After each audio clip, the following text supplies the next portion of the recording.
Tiba saatnya kami akan duduk mendengar kebenaran firman-Mu Tuhan. Mari Roh Kudus arahkan hati, pikiran, perasaan kami semua tertuju pada pemberitaan firman, supaya kami tahu apa yang Tuhan mau kami lakukan dalam hidup ini.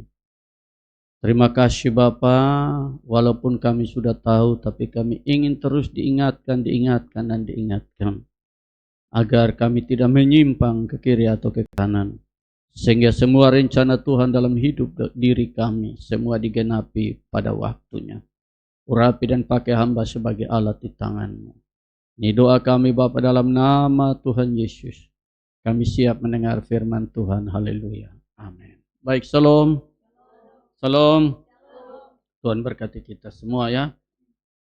Hari ini kita bersyukur sekali lagi bahwa karena anugerah Tuhan sehingga bangsa kita boleh mencapai usia kemerdekaannya yang ke-79 ya.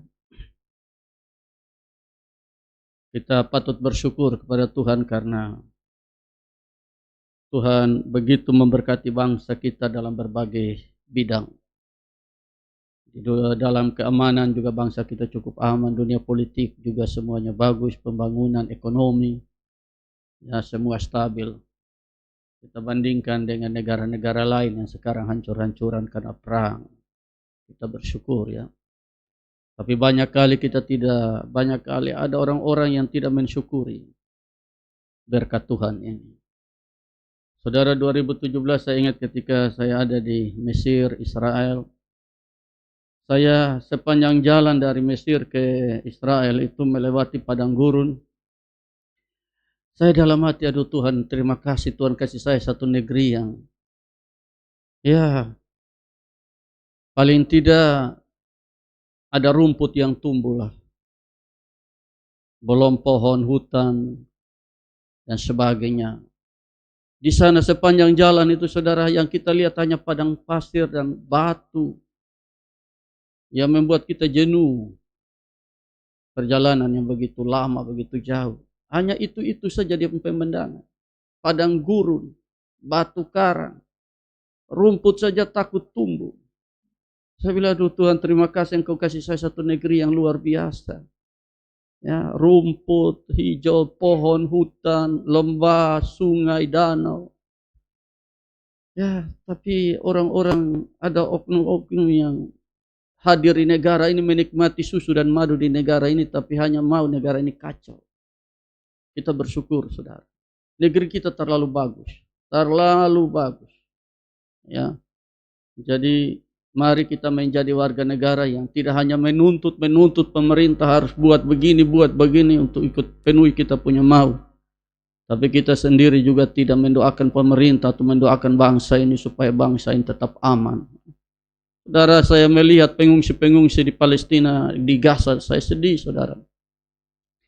Tidak ada lagi tempat tinggal bagi mereka, pindah dari satu tempat ke satu tempat. Ya, hanya dibayangi dengan maut dan kematian saja. Apalagi yang bisa diharapkan dalam kehidupan model begitu.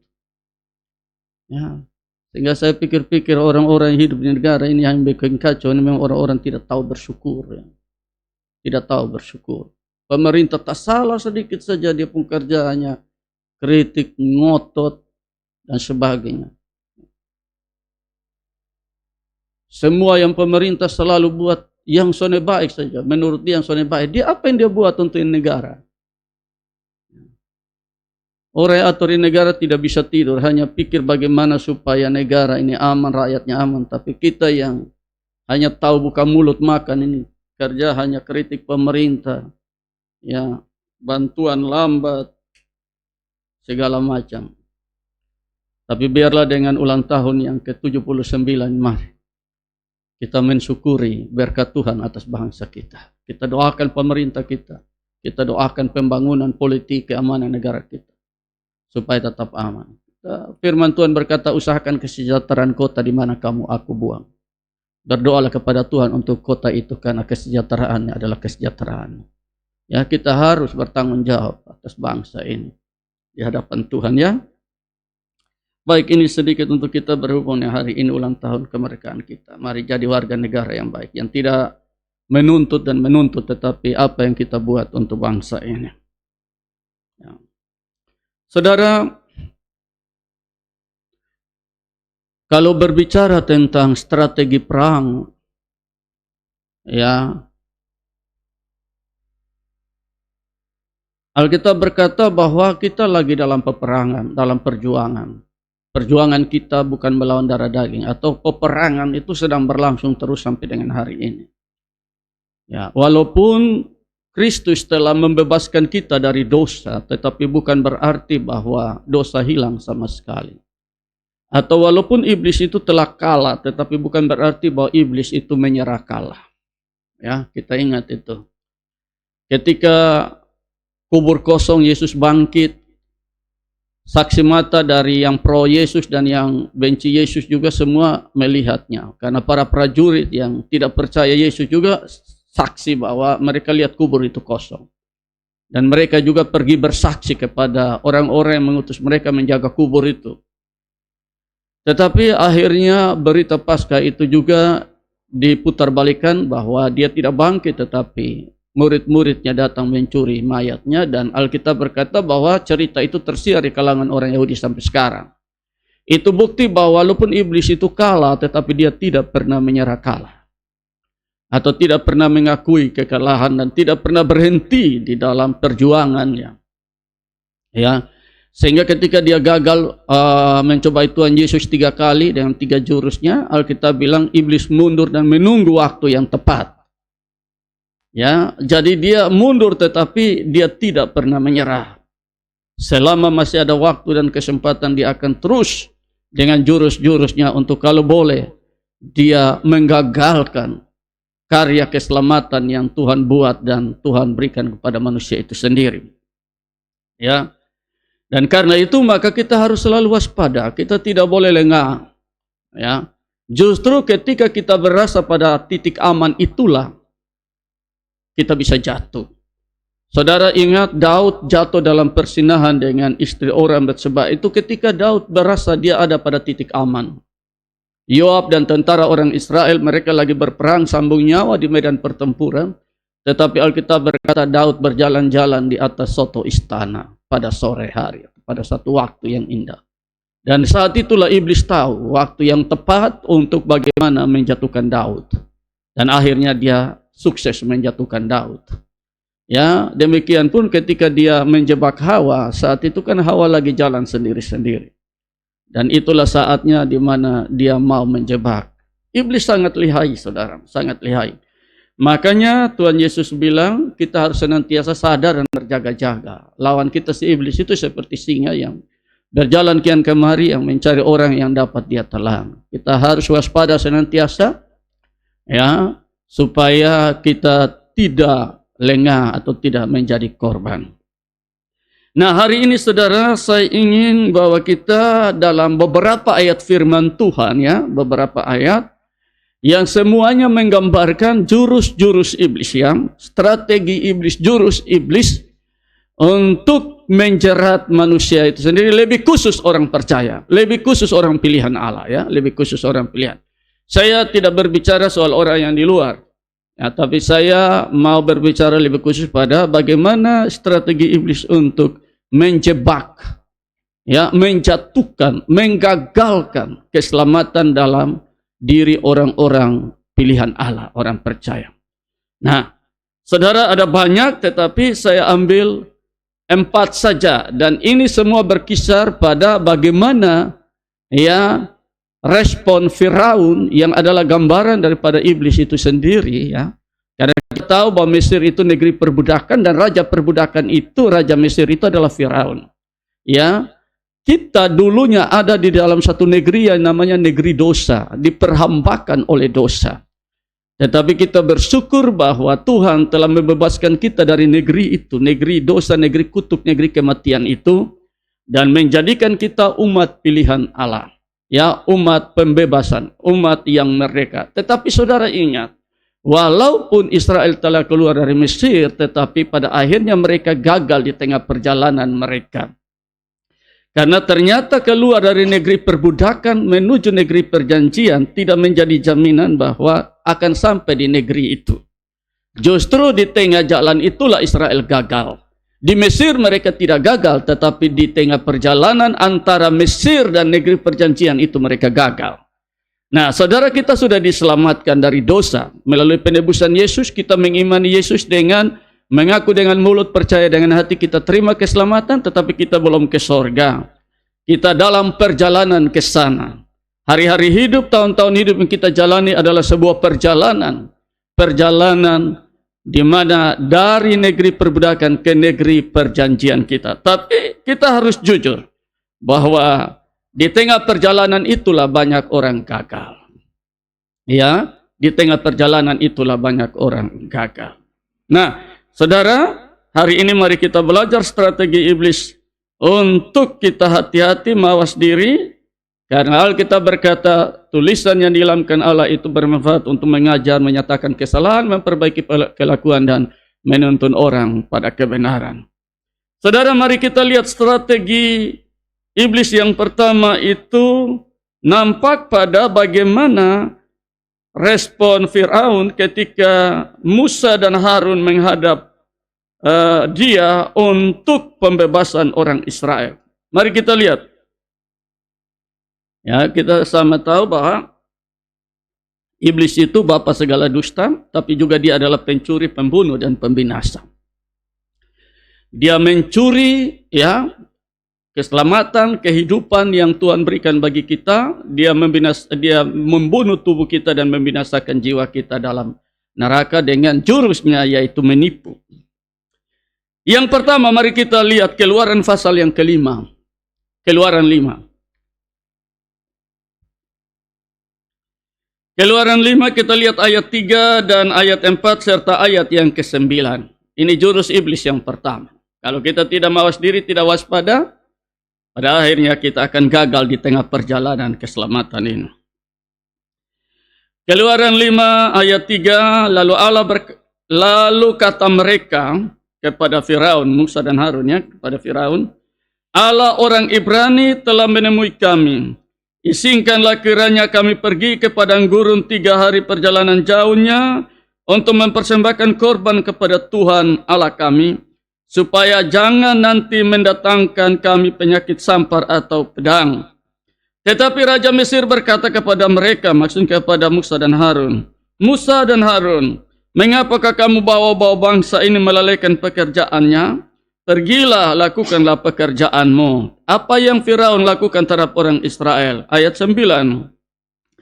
Pekerjaan orang-orang ini harus diperberat, sehingga mereka terikat pada pekerjaannya, dan jangan memperdulikan perkataan dusta. Ya. Jadi Firaun bilang dengan Musa dan Harun, kenapa bosom bawa-bawa ini bangsa? Pi urus bosom pun diri, pi urus bosom pun kerja, tidak usah urus ini bangsa. Ya. Itu terhadap Musa dan Harun dia bilang, "Sone usah urus ini bangsa, pi urus lu pun diri sana."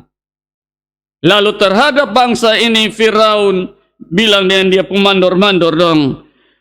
Pekerjaan orang-orang ini harus diperberat. Dengan beratnya pekerjaan itu mereka terikat pada pekerjaan. Dengan terikatnya mereka pada pekerjaan itu, maka mereka tidak peduli itu ibadah yang omong kosong yang Musa dan Harun omong itu. Jadi ibadah itu omong kosong. Supaya dosa dia percaya itu omong kosong, ikat dong dengan kerja. Supaya mereka terikat dengan kerja, kasih berat dong pun kerja. Inilah jurus iblis yang pertama. Ya. Ini bagi Israel bangsa pilihan, bukan bagi bangsa Mesir, bukan. Bangsa Mesir dia punya umat untuk apa lagi? Ya. Orang-orang yang hidup di luar Tuhan ya sudah. Iblis bilang kok apa yang mau repot? Ya. Ini sebentar lagi kau akan kehilangan ini umat ini. Maka supaya tidak kehilangan, maka jurus yang iblis pakai ialah pertama, kasih tahu dong bahwa ibadah itu omong kosong. Itu sama dengan bosom pi dudu, hilang kerja, buang waktu, ya. Soalnya ada guna. Dan memang sampai hari ini iblis masih pakai itu jurus.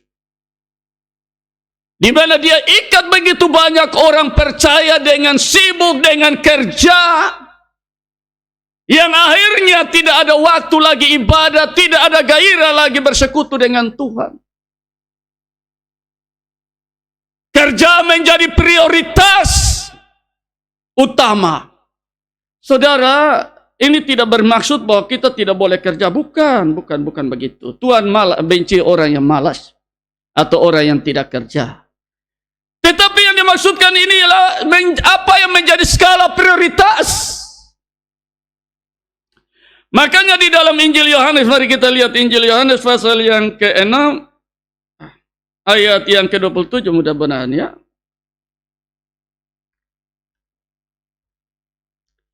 Bekerjalah bukan untuk makanan yang akan dapat binasa, melainkan untuk makanan yang bertahan sampai pada hidup yang kekal, yang akan diberikan anak manusia kepadamu, sebab dia yang disahkan oleh Bapa Allah dengan materainya. Ya, artinya Tuhan tidak melarang kita kerja. Tapi kalau kita kerja sampai tidak ada lagi waktu untuk pikir soal keselamatan, itu sebenarnya kita sudah terikat, kita sudah mabuk. Ya. Makanya Tuhan Yesus pernah bilang, serigala ada lubang, burung di udara ada sarang, anak manusia tidak tempat. Itu sebenarnya berbicara banyak sekali dalam hidup ini menjadi skala prioritas utama, dan akhirnya Tuhan sudah tidak dapat lagi waktu dan tempat. Waktu kita habis untuk hal-hal yang hanya bersifat sementara. Dan kita begitu terikat, begitu mabuk, kecanduan dengan hal-hal yang bersifat sementara, yang sadar tidak sadar sebenarnya iblis ikat kita. Lalu mulai bilang, kalau beta sudah kerja nanti makan apa? Ya.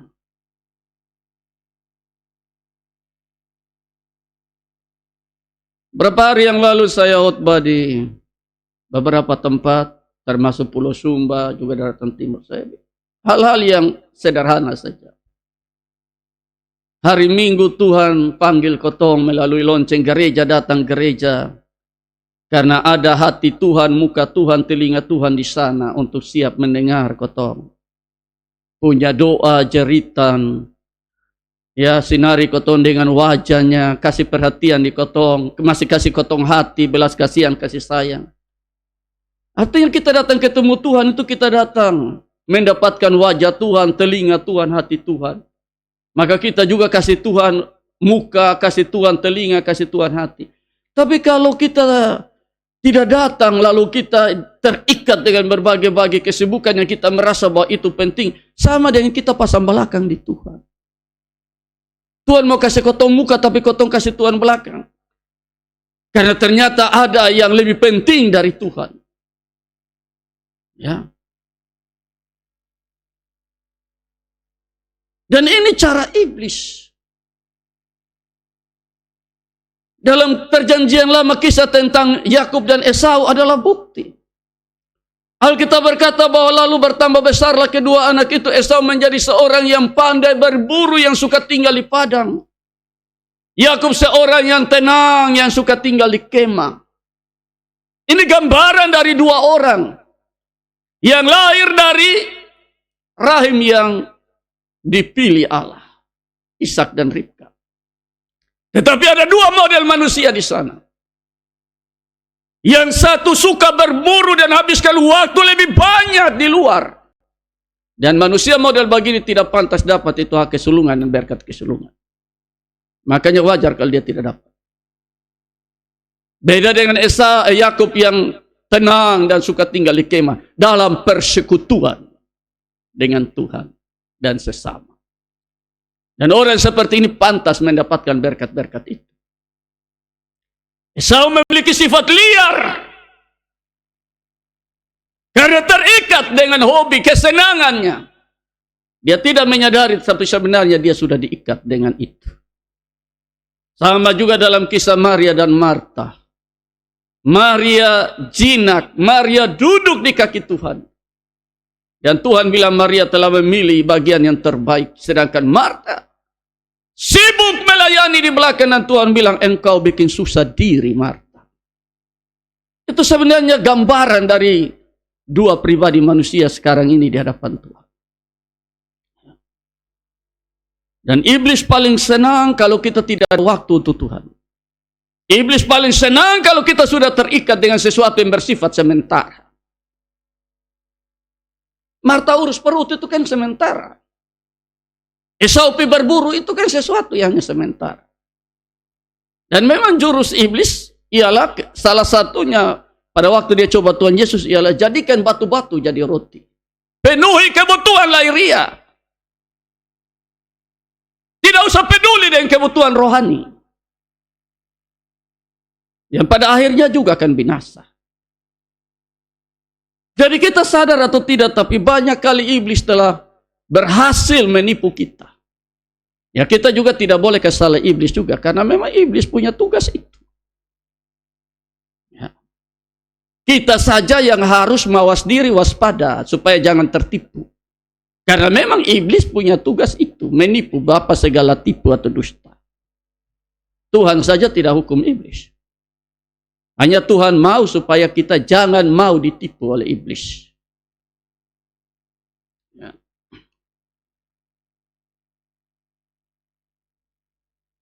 Saudara, ada kala saya pikir-pikir begini ya.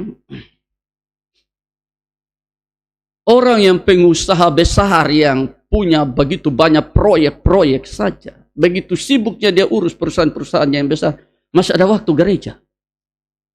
Masih ada waktu datang gereja.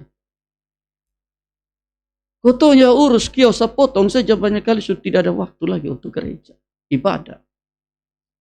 Orang yang sibuk dan begitu banyak pekerjaan saja masih ada waktu pagi duduk di kaki Tuhan. Kotonya hanya kerja sepotong di dapur saja tidak ada waktu lagi untuk pagi duduk di kaki Tuhan. Saudara sadar tidak sadar sebenarnya kita telah terikat. Dan itu yang iblis mau. Ikat dia dengan kerja. Ikat dia dengan sibuk.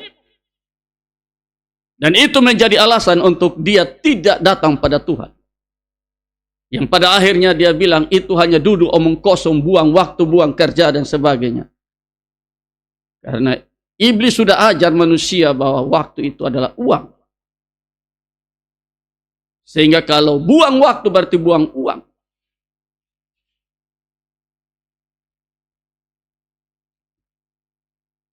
Berapa tahun lalu kami layani di Pulau Semau, saudara, dan itu awal-awal PT Tom atau PT Mutiara bangun usaha di sana. Lalu karena kami layani di jemaat itu, maka sering-sering mereka bilang begini, Bapak, awal-awal ini PT Tom ada di sini, Bapak. Kotong semua di sini karyawan. Dia sama botong pi gereja. Namanya orang Jepang toh, agama Shinto toh. Jadi dia larang kotong san boleh pergi gereja. Hari Minggu juga botong harus kerja terus. Botong melawan.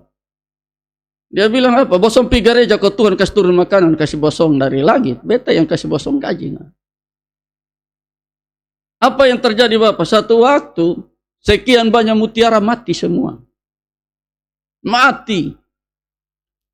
Terakhir dia bilang sudah bosong pergi gereja sudah.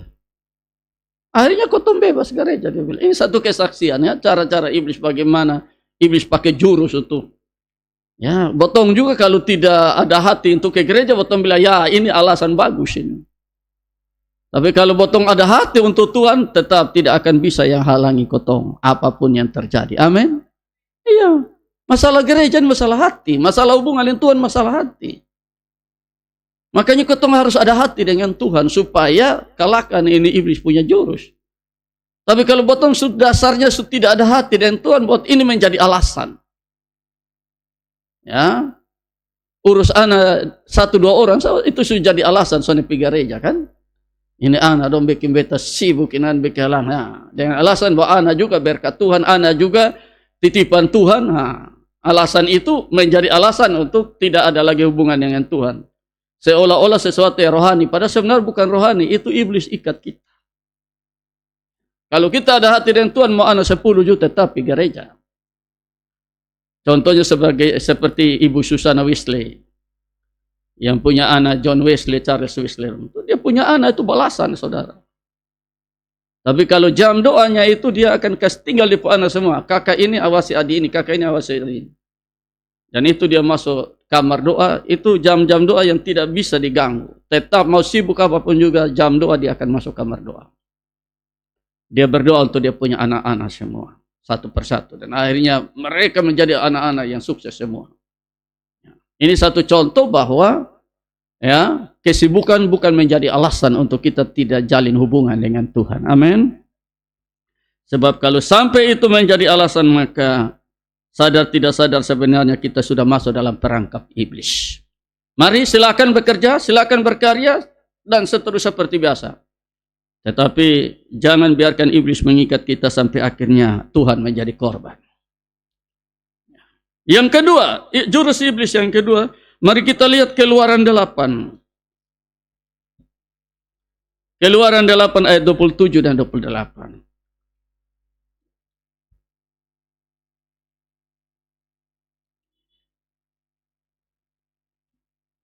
Keluaran 8 ayat 27 dan 28, di situ dia bilang, ketika Musa dan Harun menghadap Firaun untuk kedua kalinya, kami harus pergi ke padang gurun 3 hari perjalanan jauhnya untuk mempersembahkan korban kepada Tuhan Allah kami, seperti yang difirmankannya kepada kami. Apa jawab Firaun? Lalu kata Firaun, baik, aku akan membiarkan kamu pergi untuk mempersembahkan korban kepada Tuhan Allahmu di padang gurun. Hanya janganlah kamu pergi terlalu jauh, berdoalah juga untuk aku. Firaun bilang, oke. Kali ini beta izinkan bosompi. Tapi ingat, jangan jauh-jauh. Artinya boleh pi, tapi deka-deka dan beta. Jangan jauh. Dan jurus ini justru dapat banyak korban. Dapat banyak korban. Boleh ibadah, tapi jangan jauh-jauh dan beta. Dan iblis bilang apa? Boleh ibadah, tapi jangan jauh dari beta. Sekarang banyak orang menjadi korban dengan jurus yang kedua ini. Nah, kata jauh-jauh ini saya mau bagi dalam 2 bagian. Yang pertama jauh, jangan jauh-jauh. Dan yang kedua jangan lebih-lebih. Yang pertama jangan jauh-jauh. Artinya iblis bilang begini, silakan jadi Kristen, mau jadi Kristen silakan. Silakan, beta sana larang lah. Kalau memang lu mau jadi Kristen, pi baptis, pi sini, pi sudah. Tapi jangan jauh-jauh dari beta. Artinya tetap Kristen, tetapi ingat, dosa tidak boleh buang. Jangan jauh-jauh dari beta. Kristen tetapi bikin terus dosa. Sama dengan jemaat Galatia. Paulus bilang apa? Bosong dulu sudah lepas itu berhala-berhala, tapi sekarang kenapa bosong kembali? Menjadi Kristen yang tidak jelas. Silakan jadi Kristen, tapi hidup terus dalam dosa. Silakan jadi majelis, pimpin ibadat, duduk di depan pakai stola, tapi ingat, soalnya boleh jauh-jauh dari beta. Habis pimpin ibadat, ingat, minum. Habis pimpin ibadat, ingat, judi. Jangan jauh-jauh dari beta. Dekat-dekat sini. Boleh dengar firman, tapi ingat, tidak boleh lakukan. Masuk telinga kiri, keluar telinga kanan. Sama seperti jemaat Sardis. Engkau dikatakan hidup padahal mati. Karena engkau dengar firman, terima firman, tapi tidak melakukannya. Jangan jauh-jauh dari beta. Silakan mau dengar firman, dari pagi sampai sore sampai malam di YouTube kau di mana? Silakan. Tapi ingat, masuk kiri keluar kanan. Jangan jauh-jauh dari beta. Tidak usah ada pertobatan, tidak usah ada perubahan hidup.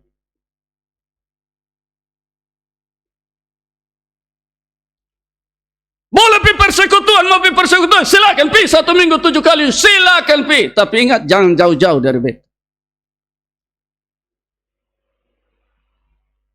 Kebiasaan-kebiasaan dosa jangan buang. Kita kan kawan. Ingat itu. Silakan jadi pengkhotbah, naik mimbar, tapi ingat turun mimbar jangan jauh dari beta. Silakan menginjil keliling dunia, silakan. Tapi ingat, pulang jangan jauh dari beta. hari ini. Makanya kita sulit menjadi saksi. Tuhan bilang, hendaklah terangmu bercahaya di depan orang supaya orang melihat hidupmu dan hidupmu yang baik itu dan memuliakan Bapa di sorga. Tapi apa? Kita kehilangan identitas, kita kehilangan pengaruh. Karena kita tidak jauh-jauh dari iblis, kita tidak jauh dari dosa. Orang akan bilang, majelis sama. Lu majelis, lu mabok terus, judi terus, selingkuh terus. Ada satu jemaat yang waktu kami ada di sana, dia bilang, Bapak buat majelis di sini, ini pulang pimpin ibadat, dan pulang rumah dong. Singgah pak laru minum, belik, laru pakai kolekte. Itu iblis bilang, boleh jadi majelis, tapi jangan jauh-jauh dari beta. Waktu majelis, satu pendeta dia bilang, Bapak majelis di sini, sebelum naik mimbar, dong minum mabok duluan, baru minum sopi sedikit, supaya dong berani naik mimbar. Itu iblis bilang, boleh naik mimbar, tapi jangan jauh-jauh dari beta. Itu, boleh.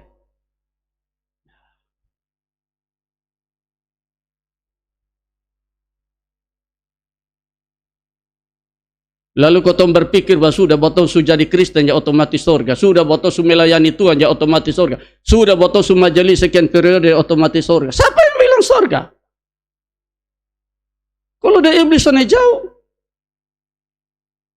sembah kawan terus. Lalu apa bedanya dia orang halaik? Apa bedanya dengan orang yang tidak Kristen? Ketika kami ada di Boti, orang suku Boti bilang apa? Bapak, botong kalau mau masuk Kristen juga botong bikin gereja baru. Kotosan mau gabung dong. Tapi dong bilang apa? Sarani, soalnya sarani juga sama sebabnya. Karena apa? Orang Kristen di sana membuat mereka kecewa.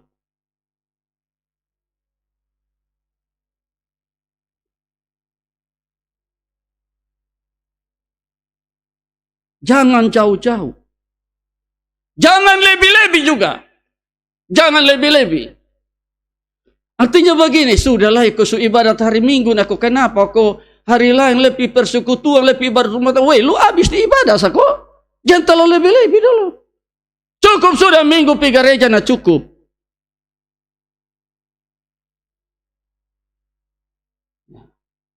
Jangan terlalu banyak doa, cukup doa makan, cukup sudah. Kalau ini semua lu doa habis ini, jangan terlalu lebih-lebih.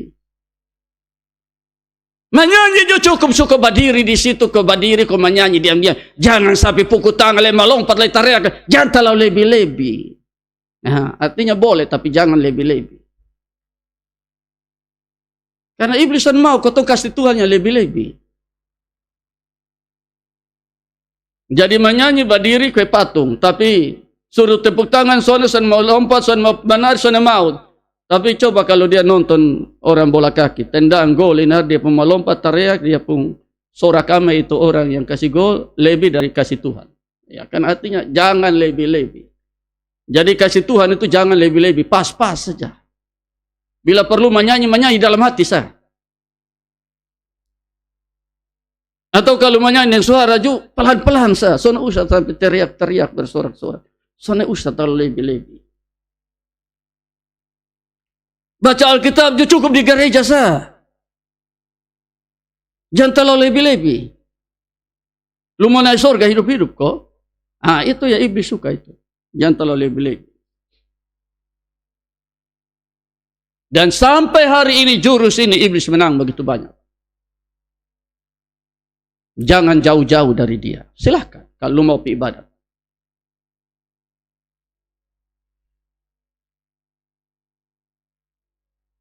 Saudara, kita harus mawas diri, waspada.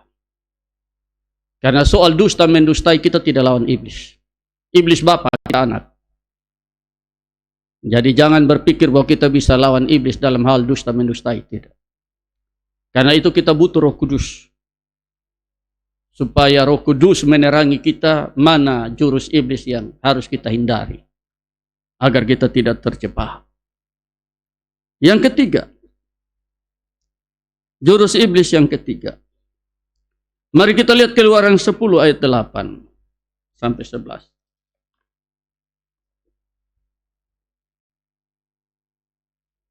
Keluaran 10 ayat 8 sampai 11. Lalu Musa dan Harun dibawa kembali kepada Firaun dan berkatalah Firaun kepada mereka, pergilah, beribadahlah kepada Tuhan Allahmu. Siapa-siapa sebenarnya akan pergi itu?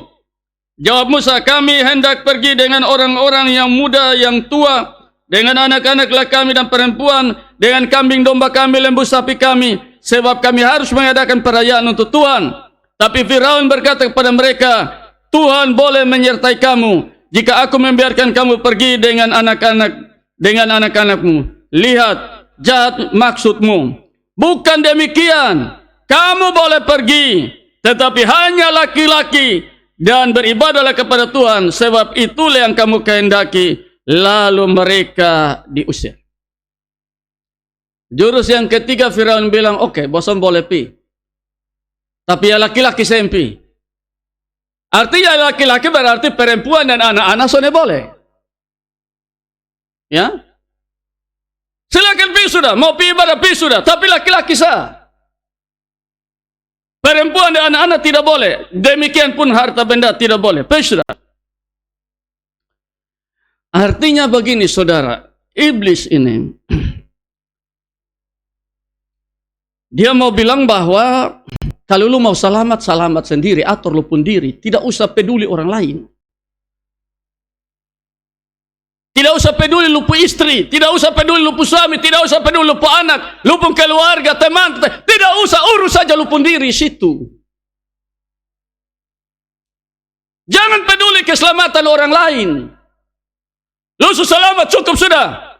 Artinya dia mau bilang bahwa jangan sorga dapat semua, bagi. Sorga dapat separuh, ya saya dapat separuh, masa semua sorga dapat, karena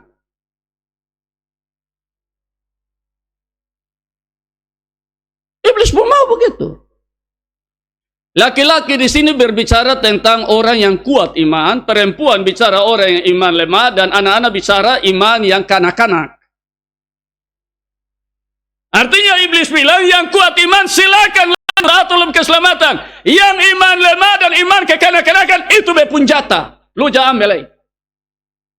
Cukup sudah.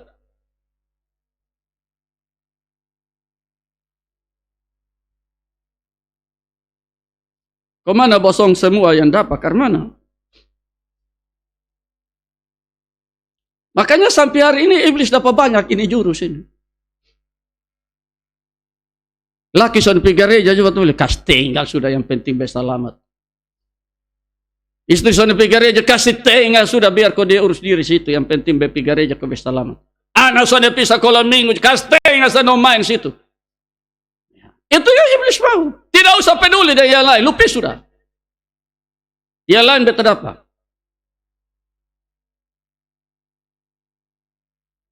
Artinya iblis mau supaya kita tidak ada hati terbeban untuk keselamatan orang lain, hanya mementingkan diri kita. Itu sama dengan Yunus itu. Ketika Tuhan mau supaya Nineve selamat, dia tidak mau. Yang penting dia selamat. Dia bangun lari ke Tarsis, tidak pergi menyerukan pertobatan. Nanti terakhir Tuhan bawa dia kembali dengan masuk di ikan dan sebagai perut ikan, baru dia pergi. Dia serukan pertobatan di pasal 3 ayat 10, lalu menyesal orang Nineve bertobat, dan Tuhan aduh hampir sedikit beta kasih mati ini orang. Tapi Yunus lihat itu di pasal 4 ayat 1, maka marahlah Yunus. Yunus marah lihat pertobatan Nineve. Tuhan senang lihat pertobatan Nineve. Ini yang iblis mau. Soalnya usah lu nasihat-nasihat itu orang, kok dia bertobat situ, kok urus lu pun diri saja. Ya. Soalnya usah doa-doa sendiri, biar kok dia mati. Urus lu pun diri saja. Ini yang iblis mau. Laki-laki saya boleh pita, perempuan anak tidak boleh, itu saya pun jatah. Coba kita lihat Roma. Ya, mudah-mudahan saya tidak salah. Roma 15 ayat 1 sampai 3.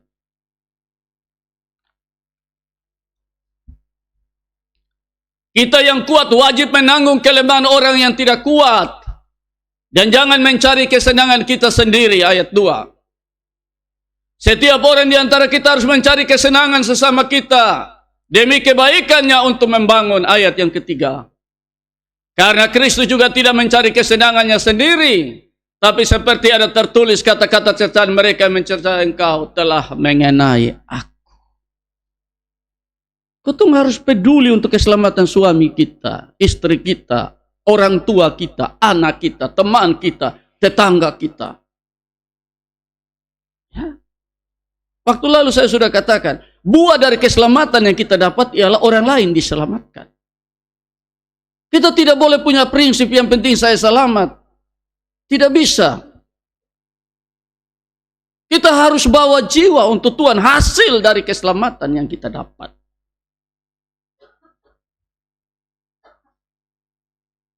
Tetapi iblis bilang tidak usah pikir itu. Yang penting lu selamat. Ini kan egois. Sadar tidak sadar tapi kita egois. Kita sombong. Makanya Tuhan mengeluh tuayan banyak pekerja sedikit, itu betul. Pekerja sedikit bukan berarti orang Kristen sedikit, tapi masalahnya orang Kristen tidak ada hati untuk keselamatan orang lain. Hanya mau menjadi anak yang diservis oleh Tuhan Bapa, tapi tidak mau menjadi hamba untuk melayani Tuhan, membawa jiwa bagi Tuhan. Ini kotong berdoa ini hanya bawa botol beban terus, tidak pernah peduli untuk keselamatan orang lain. Tidak boleh seperti itu. Kita harus punya waktu berdoa khusus untuk keselamatan orang lain. Harus itu, tidak bisa tidak. Ya. Jangan tiap kali masuk kamar doa atau masuk doa itu hanya Tuhan tolong saya punya kesehatan, Tuhan tolong saya punya usaha. Harus ada waktu doa bagi tetangga kita, teman kita, keluarga kita, orang-orang yang kita kenal. Atau orang-orang yang masih di luar Tuhan, yang Tuhan hadirkan dalam kita punya hidup. Berdoa khusus untuk mereka. Hari ini berdoa untuk keluarga kita. Hari ini berdoa untuk teman-teman persekutuan hamba-hamba Tuhan. Hari ini kita berdoa khusus untuk orang-orang yang masih hidup di luar Tuhan. Misalnya agama lain, tapi ada kita kenal, kita punya tetangga dan sebagainya. Atau Kristen tetapi hidupnya tidak benar. Kita doakan untuk mereka. Hari ini doa 3 beban umum tadi. Ya. Penginjilan dunia dan sebagainya. Hari ini doa khusus kau punya beban pribadi. Harus ada roster begitu. Jangan berpikir yang penting besok salam. Tutup mata hanya kita pembeban terus saja. Itu yang iblis mau itu.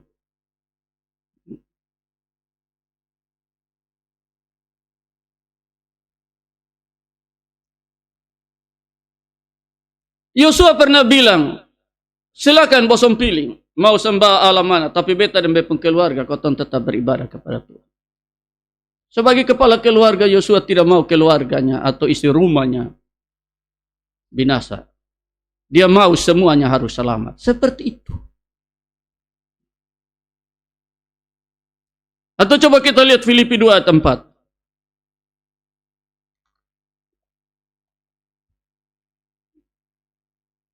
Dan janganlah tiap-tiap orang hanya memperhatikan kepentingannya sendiri, tetapi kepentingan orang lain juga.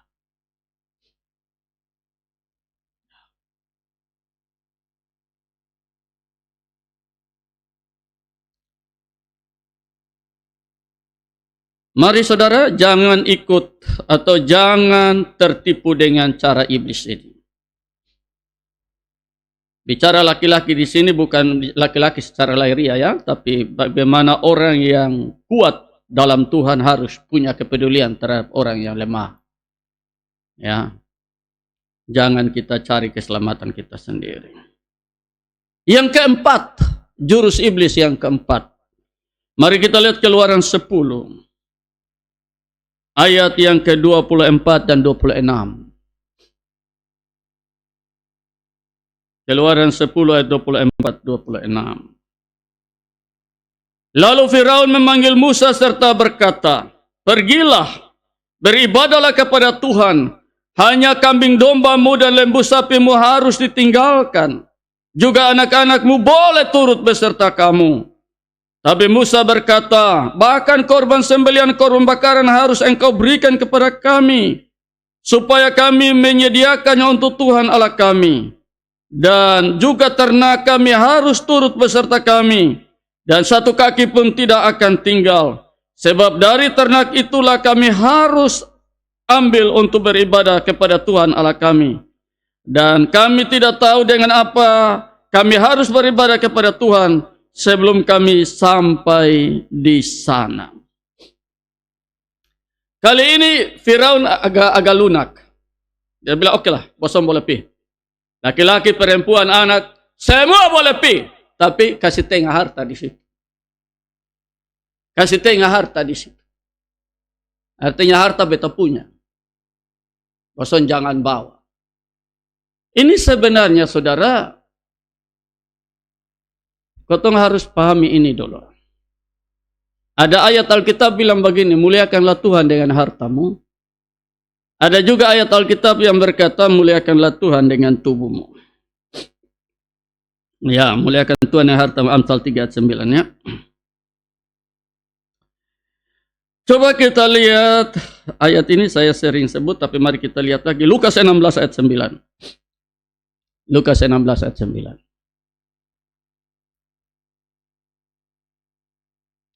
Dan aku berkata kepadamu, ikatlah persahabatan dengan mempergunakan mamon yang tidak jujur. Mamon tidak jujur itu harta dunia ya. Supaya jika harta dunia itu tidak dapat menolong lagi, kamu diterima dalam kemah abadi. Ya. Ini iblis sebenarnya mau ajar kotong supaya kakek dengan Tuhan. Kikir dengan Tuhan, pelit dengan Tuhan. Dan tidak usah peduli dengan pekerjaan Tuhan. Tidak usah ikat persahabatan dengan sorga memakai harta, tidak usah.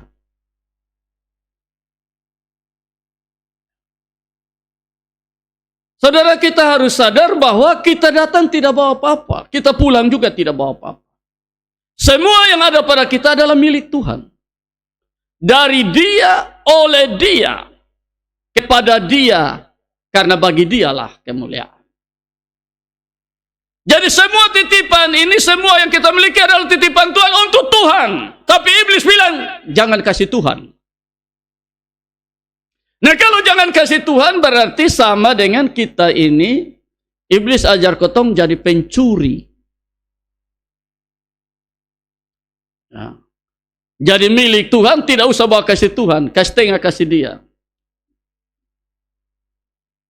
Sedangkan tadi Alkitab bilang, ikat persahabatan dan mempergunakan mamon yang tidak jujur. Tuhan kasih harta dunia ini supaya melalui harta-harta dunia yang ada ini, kita ikat investasi dengan sorga. Kita ikat persahabatan dengan sorga. Supaya nanti ketika harta ini sudah tidak ada guna lagi bagi kita, sorga terima kita, kamu diterima dalam kemah abadi. Karena kita sudah investasi di sana. Ya, akan ada satu waktu di mana harta dunia ini tidak bisa tolong kita lagi. Kau mati bawa apa sih? Mati bawa apa? Kau beli tanah, beli rumah, segala macam-macam, tetap otomatis tidak bawa apa-apa. Akan ada di mana harta dunia ini sudah tidak bisa menolong kita lagi. Tidak ada gunanya bagi kita. Tetapi bagaimana selama hidup Tuhan kasih kita harta ini, kita pakai untuk investasi di sorga. Nah ini yang iblis tidak mau. Artinya silakan lu mau jadi Kristen, jadi saja. Lu mau ikut Tuhan, ikut saja. Tapi tidak usah peduli dengan Tuhan soal apa yang Tuhan titip di dalam punya hidup itu. Maka kita menjadi orang-orang yang pencuri. Karena kita mengambil apa yang milik Tuhan dikasih untuk iblis. Artinya kita tidak lagi memuliakan Tuhan dengan harta. Tapi kita sedang menghina Tuhan dengan berkat-berkat yang Tuhan kasih.